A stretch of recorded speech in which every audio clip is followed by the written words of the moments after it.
Ladies and gentlemen, you're listening to the Mackay T Podcast. Here are your hosts, Ryan Mackay and T Davis.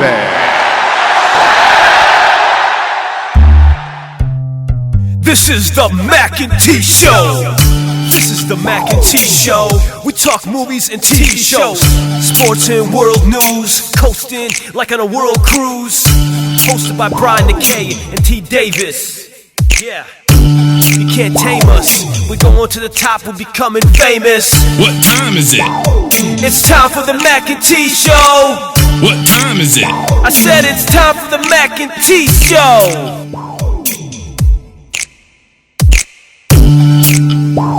Welcome back to the Mackay T Show podcast. NBA playoffs. Western Conference Game 1 was last night. The Oklahoma City Thunder and Sweet Billy D take down the Golden State Warriors 108-102, snapping the Warriors' 88-game winning streak when up by 10 at the half, 10 or more at the half, excuse me. And that includes regular season and playoffs.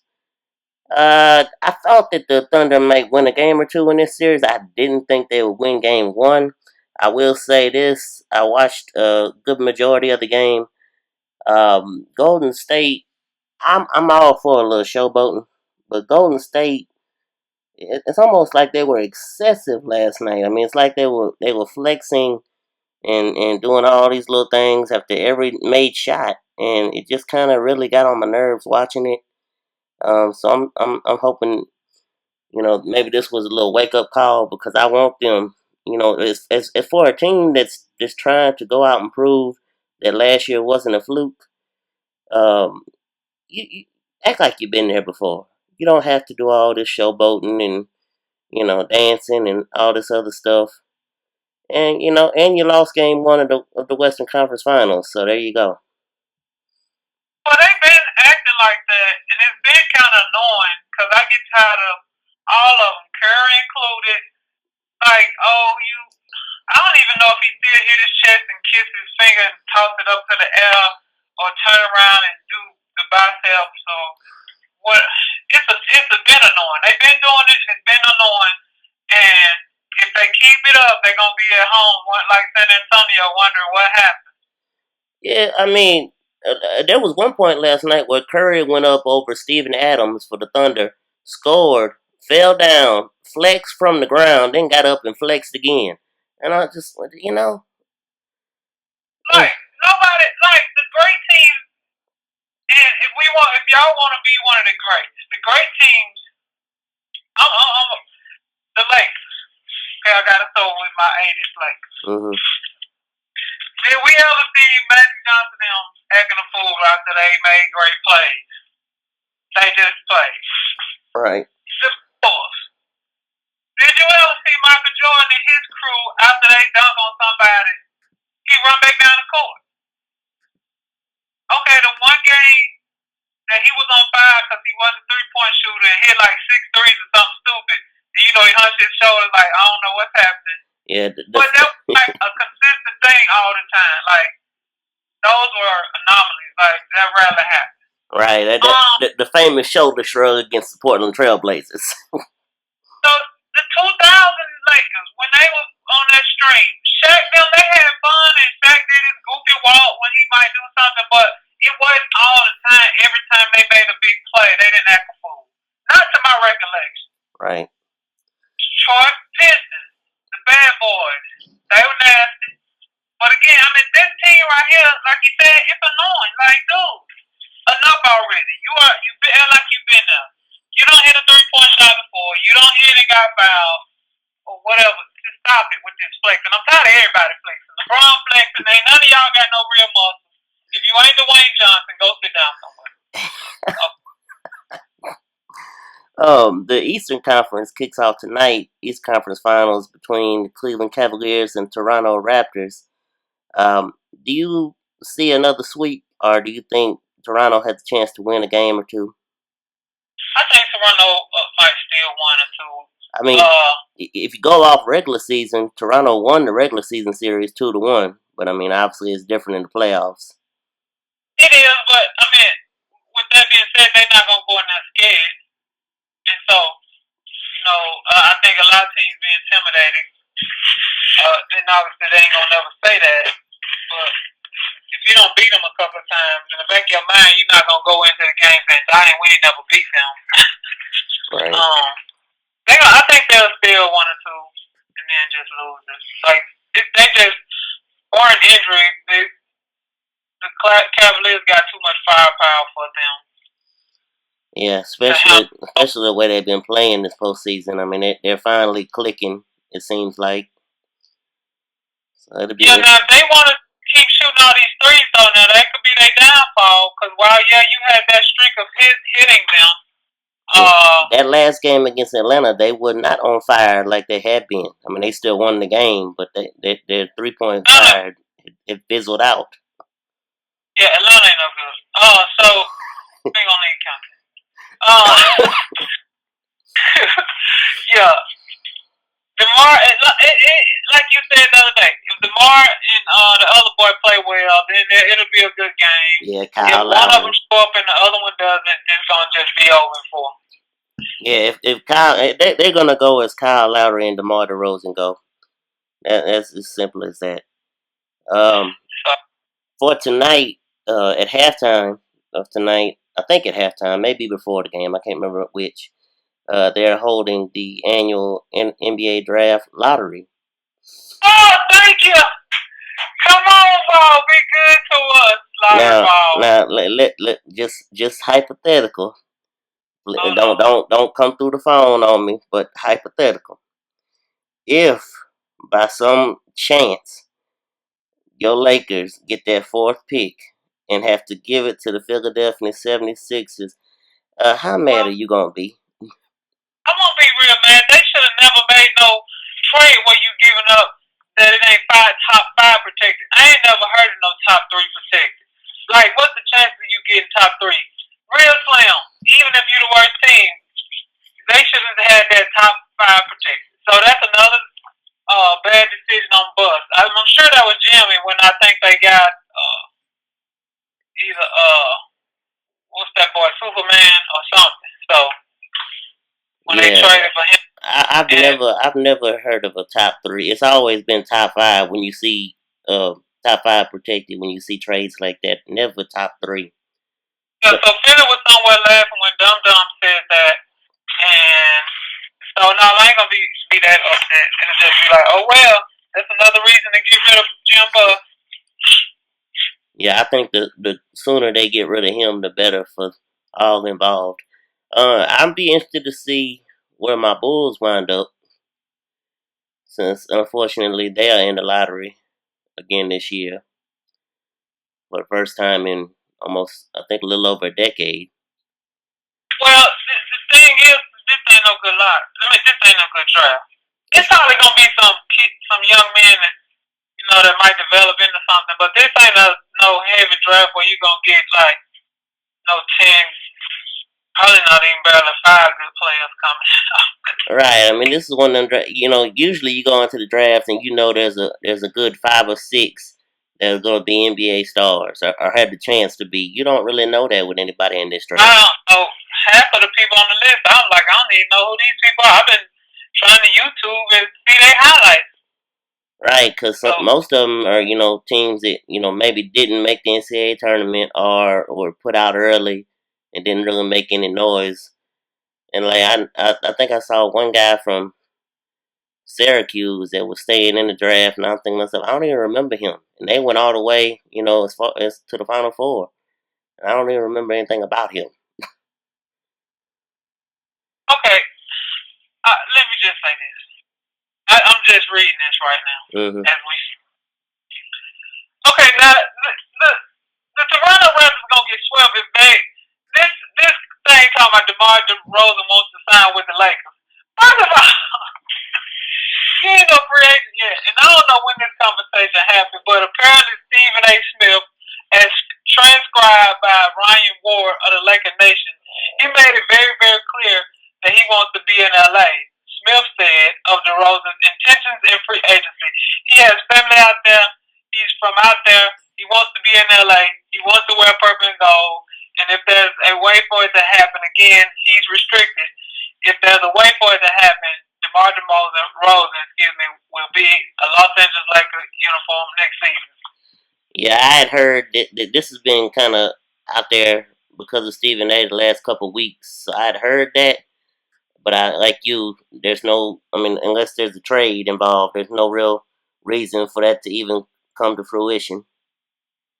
First of all, I don't know why they want him. He a solid player. We can't get solid players. No, y'all need a stud out there in La La Land.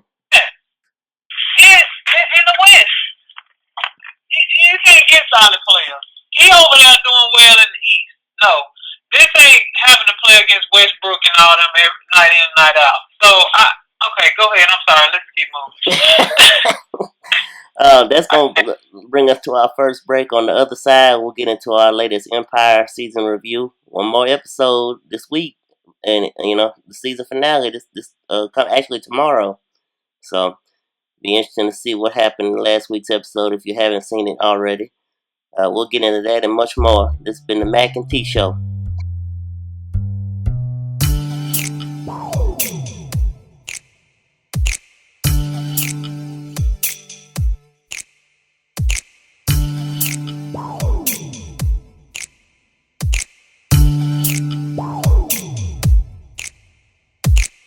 What time is it?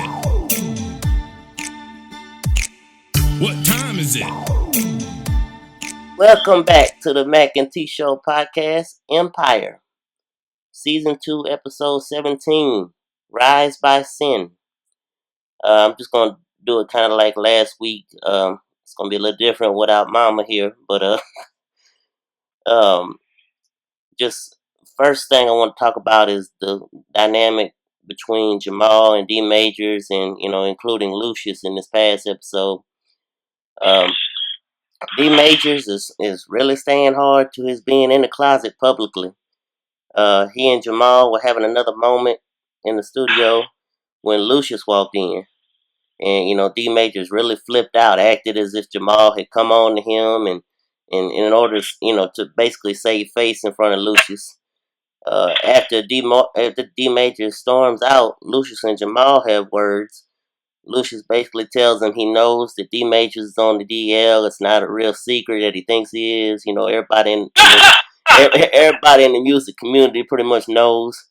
Lucius again bashes Jamal for his lifestyle choices, and it ends with a heated back and forth where Jamal eventually will snap on Lucius, tells him, "I'm not crying." Big words coming from a man who was crying about his mama throwing him in some water 40 years ago. "You always telling me, stop crying, Ma, put it in your music." Well, I'm going to tell you, stop crying, Lucius, put it in your music.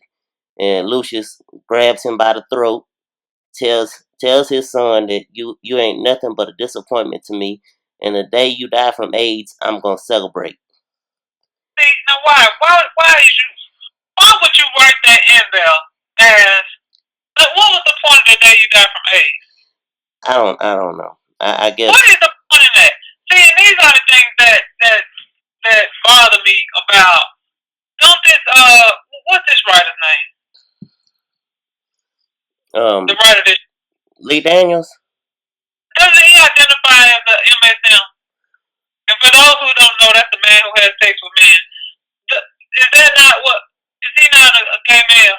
I don't. I mean, I think I read that somewhere that it was a possibility, but I don't know for sure. Well, because this right here, that's unacceptable. I mean, I didn't even know. I don't have no dog in the fight, but just speaking for that on, and I can't speak for the whole group, but that would be irritating to me for him to say something like that. Other people get AIDS. Yes, it's higher population for MSM and a higher risk for men who have sex with men. But why would you say as soon as you got from AIDS? Who said he had HIV? Right. Okay. Okay, go ahead. Now, this scene I thought was really intense. Forgetting, what was right, what was wrong about everything that was said. The scene really showed the strengths of both of these actors. I thought Terrence really shined in this role. I mean, because he's always been a quote unquote butthole, but he really came into his character in this scene. Moving on, let's see, with Cookie and Jamal. Obviously, Jamal's still enraged about his encounter with Lucius, and he's trying to tell Cookie all about it, but she keeps blowing him off, because as we've seen in the past couple episodes, Cookie is sort of been all about Lucius and, kind of sprung on Lucius a little bit. So she's kind of blowing him off. Then Jamal mentions, instead of talking about his music, he mentions Frida. And that got Cookie's attention. Her rabbit ears kind of perked up. And then she, goes on to reveal because she tells Jamal, you got to get away from that girl. You got to get away from her. She goes on to reveal that the reason she got out of prison early was because she snitched on Frida's father, Frank Gathers. She also tells her son that Lucius had Frank basically taken care of in prison. And she tells him, he would have killed us all. He was a bad man. He'd have killed us all. For me, I've been kind of getting frustrated with all the Frida stuff when it comes to Cookie. Like, so worried about Frida. I'm gonna lay it out. You have Cookie just secretly this whole time telling Jamal not to work with Frida over and over again.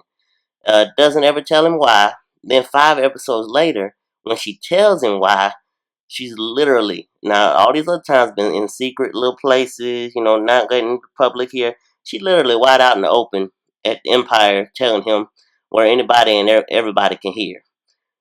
So, basically Cookie is trying, taking Frida's chance away from being a star, being somebody, taking money off her plate, food off her plate, money out of her pocket because of something that basically Cookie and Lucius has done. I mean, they didn't have to get involved with this Frank Gathers, but they chose to way back, and that's what caused everything to fall where it went.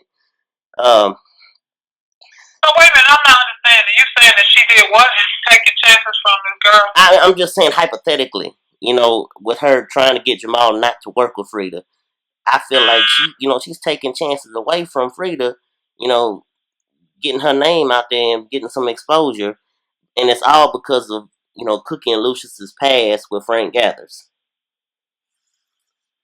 Well, I mean, she ain't got no lawyer to that girl. I know. It's just frustrating to me, and and maybe that was the reason to make her, to make that girl's character seem sympathetic in that way. Maybe that was the reason, and they got me, and that's good. Well, they got you. Well, moving on to my next subject, Tariq the Freak. Tariq obviously is the FBI agent we come to know from last episode. Cookie confronts Tariq at Leviticus when she found out Carol was going to have a date with him. She tells him that, she knows he's with the FBI and he better not be coming for her and her family. He kind of plays it off like, he don't know what she's talking about. Carol gets upset, accuses Cookie of trying to steal her boyfriend, and I put in quotations again, and that Cookie was jealous of her, and Cookie doesn't care about her, just like Candace has been saying, all these years. Cookie don't care about anybody but Cookie. So Carol goes on her date with Tariq, winds up drinking, and that even though she didn't get drunk, it violated the agreement she and Cookie had for her living with Cookie. So after an argument between the two, Cookie kicks Carol out, tells her she will no longer be going with her to the Aces, all this stuff. Basically kicks her out of life. Tariq is clearly after Lucius for some reason. Maybe more than Lucius, maybe Cookie as well, but definitely Lucius. Not really clear yet, but we do see in one scene he has Boo Boo Kitty in the interrogation room, which will lead into the next episode, but he has her in there, and I guess he's gonna try and question her, get some information out of her. He mentions to Cookie when Cookie confronted him about Lucius killing Bunky, so he does know about that. Obviously, he's just basically picking up where the other lady that was after Lucius is kind of left off. So, I don't know what new information he has. That other lady, she botched everything because basically her star witness turned up dead. What was the uncle's name? That Andre killed. I can't think of his name anymore. Andre killed? Yeah, I don't think he meant to. He just smacked him on the back of the head with that thing, wound up bleeding to death. Oh, I don't know. Okay, Bunky got killed. Burning. Yes, Burning. See, Vernon was supposed to be that other lady, FBI lady, star witness. He winds up dead, comes up missing. That's right. So, Oh, well. yeah. So we shall see how that goes down. I'm sure that's going to be a big part of the next episode as well. Andre and Mama Walker get put on lockdown. Andre trying to rush Mama Walker out of the house, take her to the Aces, when they are met by Thirsty and his goons, who put them... And why Lucius has a panic room in his house, I don't understand. But they put them in a panic room at the Lion House, and it's basically, just a secured room that they get locked in. They have TVs in there, so they're able to watch the award show. But here's my question with this scene: what was Andre thinking? What is he hoping to accomplish? If he brings his grandmother, and it comes out who she is, Lucius loses all credibility and the company. But the company, in my mind, will suffer so much, even if Andre is to get named CEO in the aftermath of everything, which is, I think that's what his big picture, that's what he wants. The company, in my mind, wouldn't be worth having at that point. I think it would suffer so much bad publicity, but we shall see. He's so excited that somebody, now he got some link to why he crazy.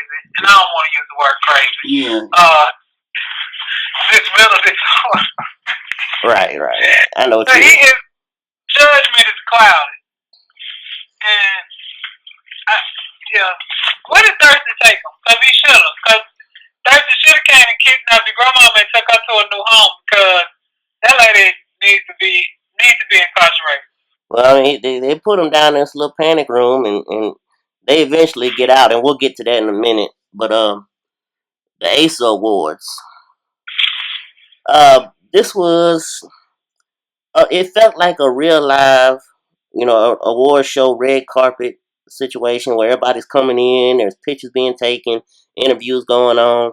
This would have been a really good opportunity for them to bring back like all the those people that made guest appearances, like Alicia Keys, Gladys, all the singers that have come in and made guest appearances. This would have been a nice place for them to kind of just, they didn't even have to have a speaking role, just be there to be, to be pictured, seen on the red carpet. This would have been a good opportunity for that to happen. It didn't, but it still, it really felt like they were on the red carpet at the Grammys, just doing their thing. Jabal, still steaming from everything with Lucius and Cookie from earlier, runs into Frida, tells her that after the awards and everything gets over, she needed to find another label and get away from Empire. Frida's obviously was confused, and Jamal really didn't elaborate, because obviously there's cameras all around, people all around, but it was enough to have her thinking, and we'll see where that thinking leads a little later on. During an interview with Lucius and Cookie, they are interrupted by a drunk Carol. Carol, comes in yelling, hollering. Just not being vicious, just being loud. How drunk folks. Carol Cookie hugs her, pulls her in close, tells her, she need to go home, and she's really trying hard not to make a scene. Carol begins to leave. Lucius asks his guards to help make sure she gets out. On the way out, Carol runs into Frida, and this is where I put in my notes: a drunk man's words are so a man's thoughts. Because as Carol trying to get Frida to escort her back into the show, Frida tells her, she really can't right now. She got a lot more press to do, left to do, and then Carol goes off. Carol tells Frida the only reason she's even here is because Lucius feels bad about what he did to her daddy, She calls Frida a hood rat, and is eventually is dragged out of the Aces. So Frida starts having flashbacks from the first meeting with Lucius. Jamal and Hakeem warning her when she tells him Lucius is like a dad to her. And then we see the flashback of her dad, Frank Gathers, even telling her, stay away from that man. So all the flashbacks stop. She's looking at Lucius. She hauls off in a sprint and and steals the security guard's gun from his shoulder, knocks him out. And this is what I told you yesterday. They really used this scene. They really used her lack of height to her advantage, because she knocks the guard out. She dips under some other people. I mean, they played it perfectly. She runs up on Lucius, aiming the gun at him. Jamal steps in, tries to stop her, but she pulls the trigger, takes Jamal out. So we don't know. It's not said whether whether Jamal is dead or not. After the episode ends, Jesse Smollett, who plays Jamal on the show, tweeted out basically, thanks to everyone at Empire. Now I'm gonna go take some time to make some music and make some, and do some movies. So that leaves fans wondering. He ain't going nowhere. So yeah, that leads into my predictions for this week episode tomorrow night. I think Jamal is spoofing everyone, and he's gonna wind up not being dead. And I think this episode tomorrow night will be the most watched episode of the series, because people are gonna be wondering, is he dead? Is he not? What's gonna happen? I think he really played that well by coming out with that tweet, because he never actually said he was leaving. Because, like I told you, he can make movies and do music and all and still do Empire. So that doesn't necessarily mean he's leaving, but that's the way he wants to portray it. I also think, excuse me, that Mama Walker is going to start all kinds of stuff, because at the end of the episode, she walks out into the streets of the hospital, and there's reporters and cameras all around. They bum rush her, because obviously she's coming out the hospital. They want to know, is she a member of the family? Does she have any information about Jamal? And her very last words we hear her speak, yes, I am a member of the family. And she's looking into the camera, and that's when the show ends. The episode ends. So I can't wait to see what she does, what she says. Next week, this week's episode, tomorrow night, we're going to have the wedding between Hakeem and Laura, but apparently it's not going to actually go down that way. So we shall see. Well, that's the fastest wedding ever. They had just barely got back together, and now you talking about they getting married. Well, yeah, and his brother just got shot. So we're just going to have a wedding. And I understand it's not a week later in storyline purposes, but still. But yeah. I don't even remember that conversation happening. This was last week's episode is the only one that I haven't seen, so I don't even remember them talking about planning the wedding or anything. Maybe I was fast.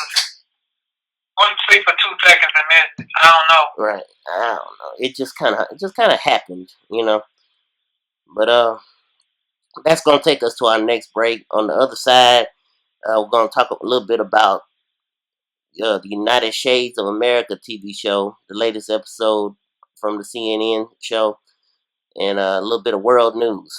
But that's for the other side. This has been the Mackay T Show.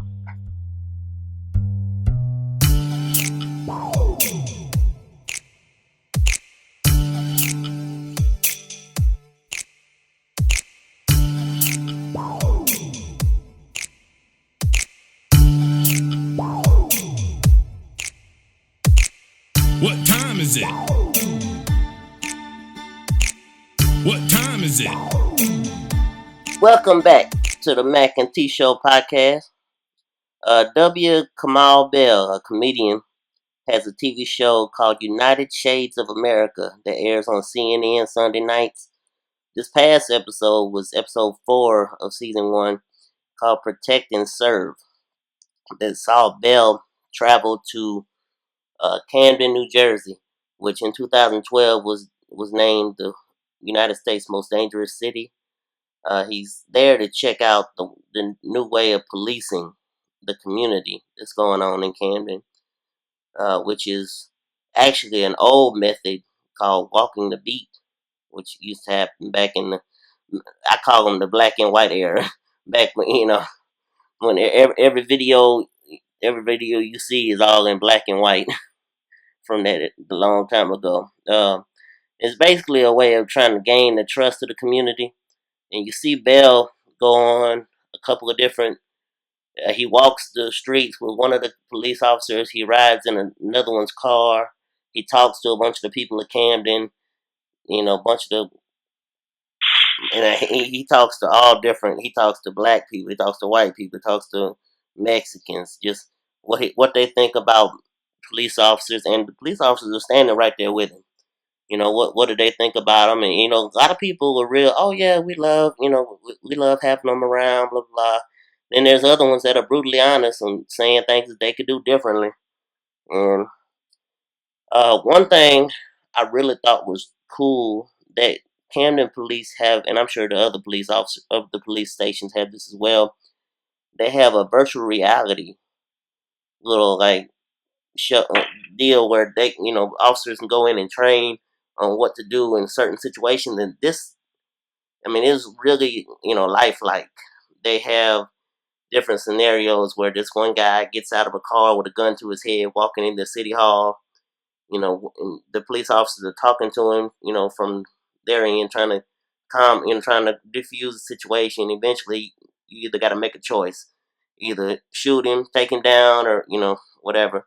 Then there's another one that plays off the recent shootings in movie theaters, where police officers are running on a call into a movie theater, where they got shooters everywhere. They're trying to identify the shooters, find out who is who.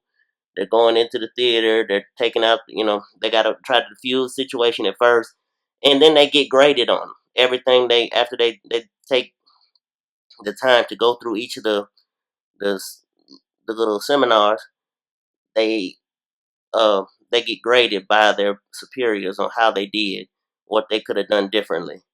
And even Kamau Bell himself goes and he actually did the one with the movie theater. And he said that, his heart was racing, and it was like being in the moment.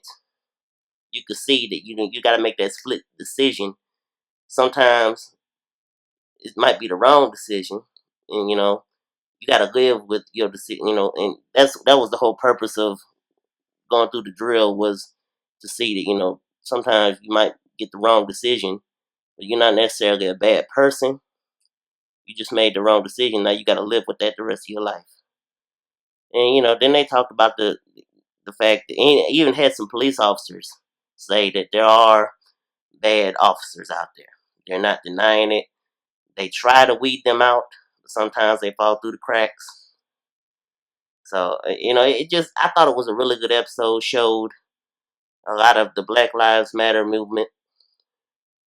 And, kind of tied that into what Camden was trying to do to fix things in their community. And that really leads into what I want to talk about next, which was what happened at West Point. And I know I've not got a chance to read everything on it, so I'm going to let you have it. It really shouldn't even be in the paper. It shouldn't even be an issue, but so at West Point, they have a tradition. Every class pays homage to the old heads, as I would call them. That ain't what they call them. And so they have those real old gray, like some Civil War uniforms or something on. And they always take pictures. Every class, like, I guess you in groups or something, they take pictures, and they show pictures of, they sit on this old, it looked like just a porch. I don't know what building it is, but, so it was like 16 black females, young ladies, they're about to graduate, and they took 3 pictures. They had 3 different poses, and the final pose or in one of the poses, I don't know if it was the final one or which order they came in, they had their fists raised. I don't know who saw it, and then all of a sudden, the video I saw, some guy was like, he didn't like it. If you in the military, you don't get to have a political stance when you in uniform. And then it became somebody else saw it, and then the news got a hold of it, and then it was all, they talking about Black Lives Matter. Now, these people, they ain't saying nothing about no Black Lives Matter because they raised their fists. People have been raising their fists for years and years before Black Lives Matter, before hashtags even came about, let alone Black Lives Matter. And now, because these women raised their fists in solidarity, saying, in my eyes, it wasn't no big deal. It was like, we did this together, and we all together in this, and that was it. But then somebody, people get it and take it, oh, that's political, they talk. You don't know what they were talking about. A picture, they say a picture worth 1,000 words. You can't infer what they were saying when they raised their fist. Right. So, it shouldn't even be an issue. I don't even think they cared about no Black Lives Matter. Like I said, I thought it was like we did this together, because I'm sure it was a fight to get through that whole process. And it was 16 of them, I think. It was quite a few of them. It was a gang of them. So I just was like, this is ridiculous that y'all trying to take this and just run with it to have something else to talk about, pretty much. Well, and I agree. It probably wasn't anything to do with Black Lives Matter. It's just something they probably decided to do on their own because, like you say, they were finishing up and going through some really tough times, and they made it. So they were probably just doing it together in solidarity. But on the other side of that, had it been some white guys, up there holding their hands up like the KKK or whatever it'll do. In solidarity, they would have been just as many people outraged on the other end of it. And the thing is, though, I don't know what the KKK would do if they were doing something representing the KKK. The KKK ain't nothing good about the KKK. Nothing good. I mean, they represent hate, and they'll tell you they don't like other races. If you're not white, then you're not right. And so, even if they were like, oh, they represent Black Panthers, they did good stuff for the community. That people want to talk about how, they did this, that, and the fifth, and they were rebels, and they didn't want to do whatever the police said. Well, they did great things for the community, and so the KKK, I don't know what they might be doing something good for some community. I don't know what that might be. I've never heard. Well, that's what I mean. Like the perception.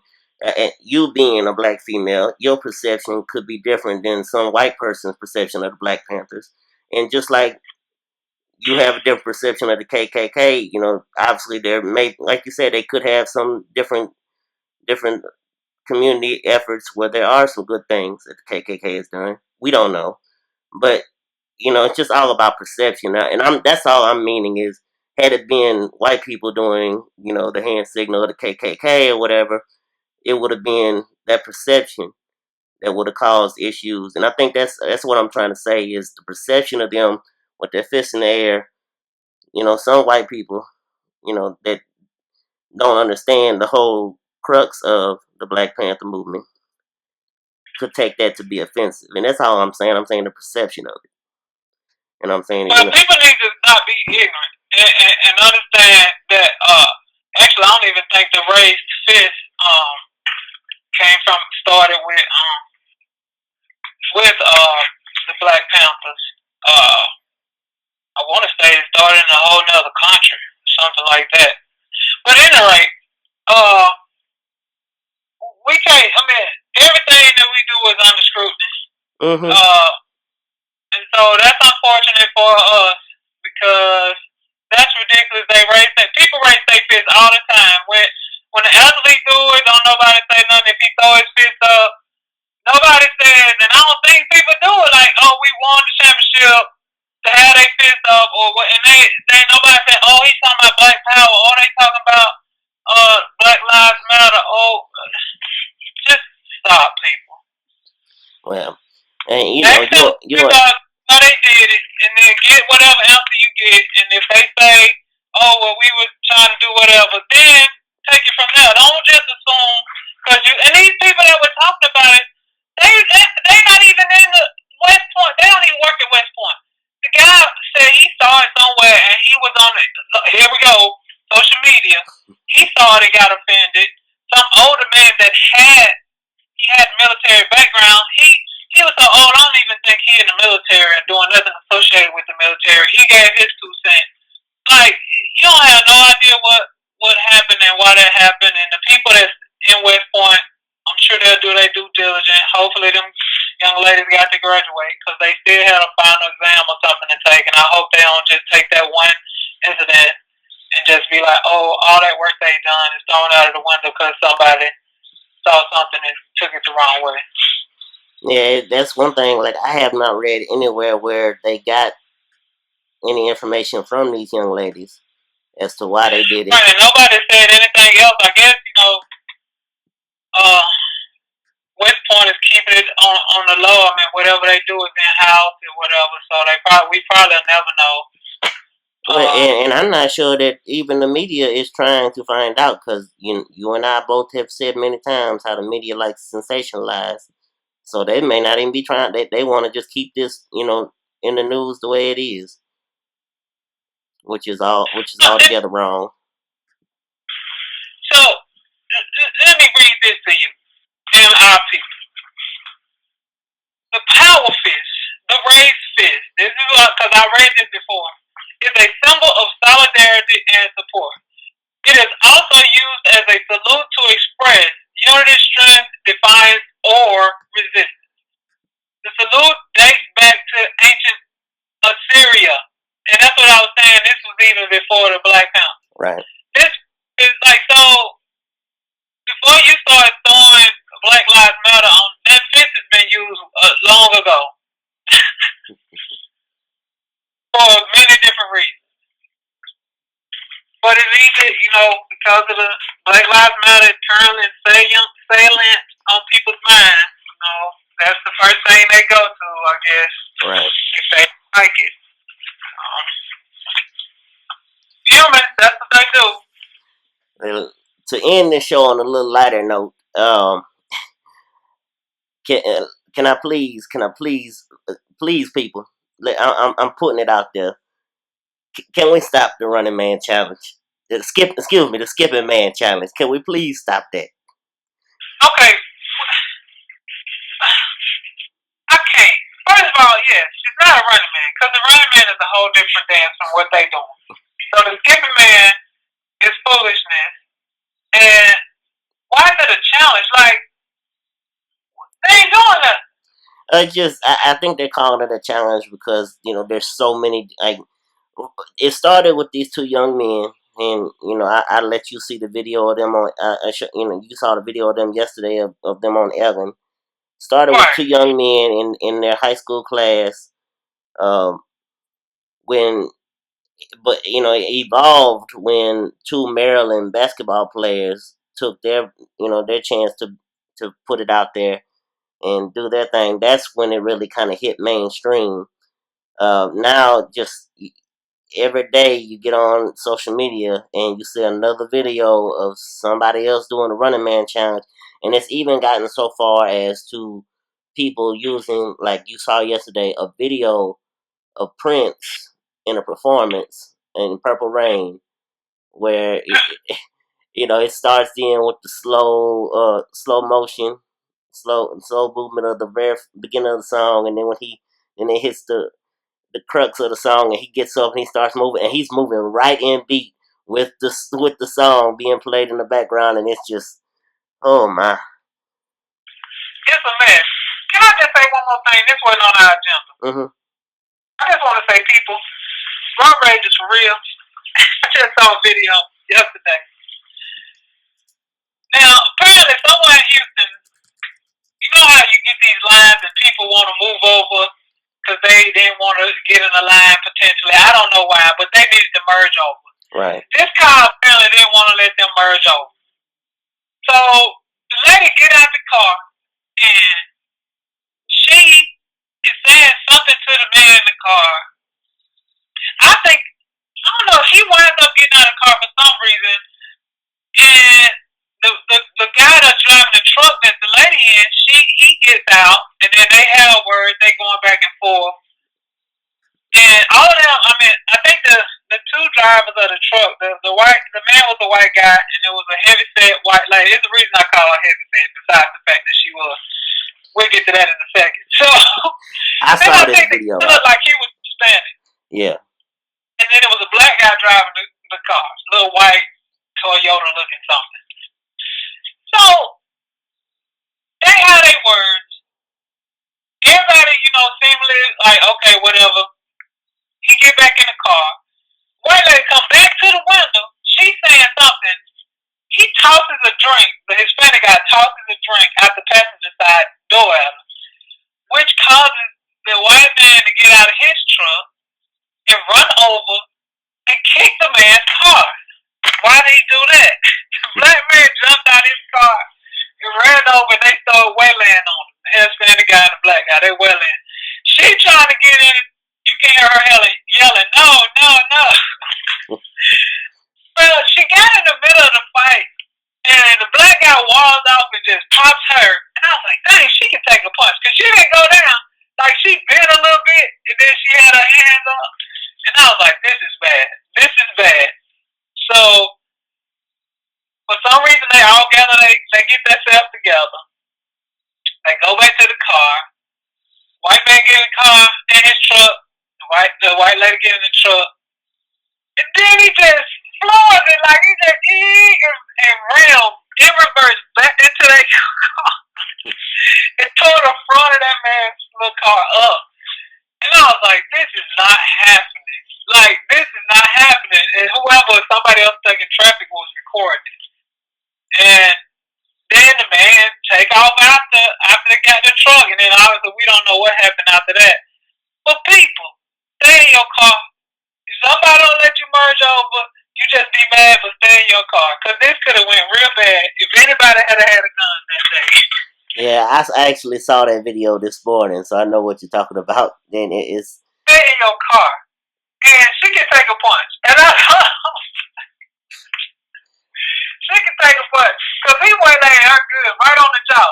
And she just bent a little bit and was like, oh no, and then started screaming, stop, no. And I was like, lady, you kind of thought. I mean, the momentum of the guy punching her should have took her down, but she stayed firm.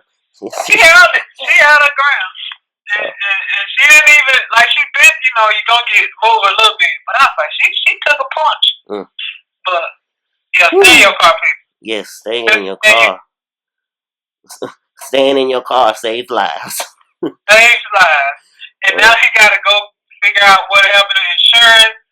And then all the drama that go along with that, trying to get the car fixed and getting the rentals. And if your insurance don't pay for rentals, how you going to get to and fro? And it's just too much drama to stay in the car. Yes, indeed. Well, I think that's going to be our show for today. As always, I'm one of your co-hosts, Brian Mackay, and I am with... T, it's great to be a Florida Gator, Davis. And this has been the Mackay T Show podcast. Thank you for listening. This is the Mackay T Show. This is the Mackay T Show. We talk movies and TV shows, sports and world news, coasting like on a world cruise. Hosted by Brian Mackay and T Davis. Yeah. You can't tame us. We're going to the top, we're becoming famous. What time is it? It's time for the Mackay T Show. What time is it? I said it's time for the Mackay T Show.